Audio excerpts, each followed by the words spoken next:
Halo, selamat datang kembali. Hari ini kita akan bedah tuntas soal megatrend sosial dan lingkungan.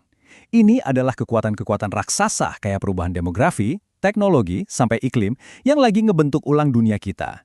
Dan yang paling penting, membentuk ulang cara kita berinvestasi. Yuk, kita cari tahu gimana semua perubahan global ini berdampak langsung ke portofolio Anda. Oke, mungkin Anda bertanya-tanya, kenapa sih investor harus pusing mikirin hal-hal sosial? Apa hubungannya tren demografi atau teknologi sama kinerja keuangan? Jawabannya simple, karena perusahaan itu nggak hidup di ruang hampa. Mereka ada di tengah-tengah masyarakat. Gini deh, bayangin ya, ada teknologi baru muncul. Ini kan langsung menciptakan kebutuhan skill baru di masyarakat. Nah, kebutuhan ini akhirnya mendorong pemerintah bikin regulasi baru. Ujung-ujungnya, perusahaan jadi punya biaya kepatuhan baru yang harus ditanggung.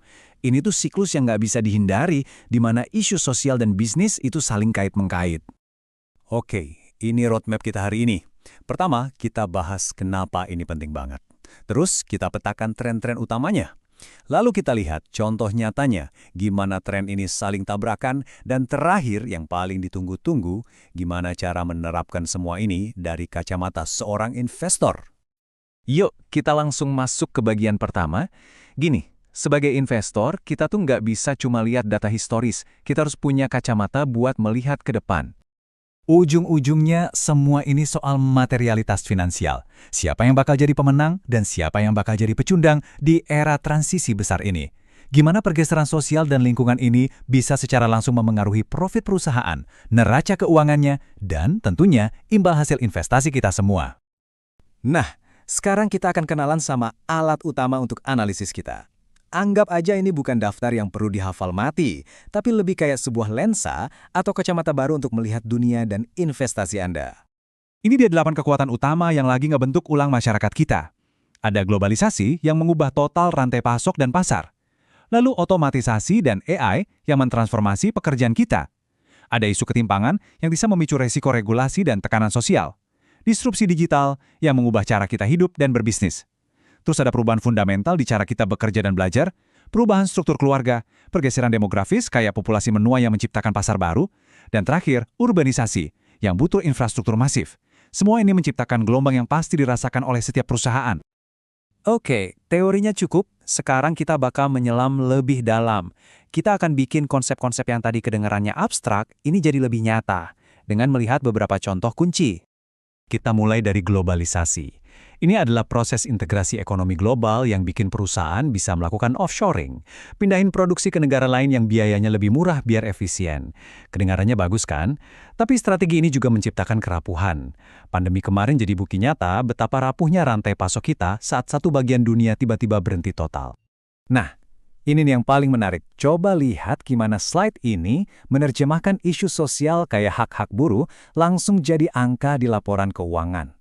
Gangguan rantai pasok itu bisa naikin cost of goods sold atau COGS alias biaya pokok produksi. Ini membuktikan satu hal yang penting banget. Risiko ESG itu ya risiko finansial, titik. Saya jadi ingat dulu di tahun 90-an saya harus nulis laporan pakai tangan, terus saya kasih ke juru ketik. Suatu hari ada kejadian lucu. Si juru ketik salah baca tulisan tangan saya dan di laporan penting itu dia ngetik kata banana. Lucu sih, tapi ini jadi pengingat betapa berharganya otomatisasi buat ngurangin human error dan ningkatin efisiensi.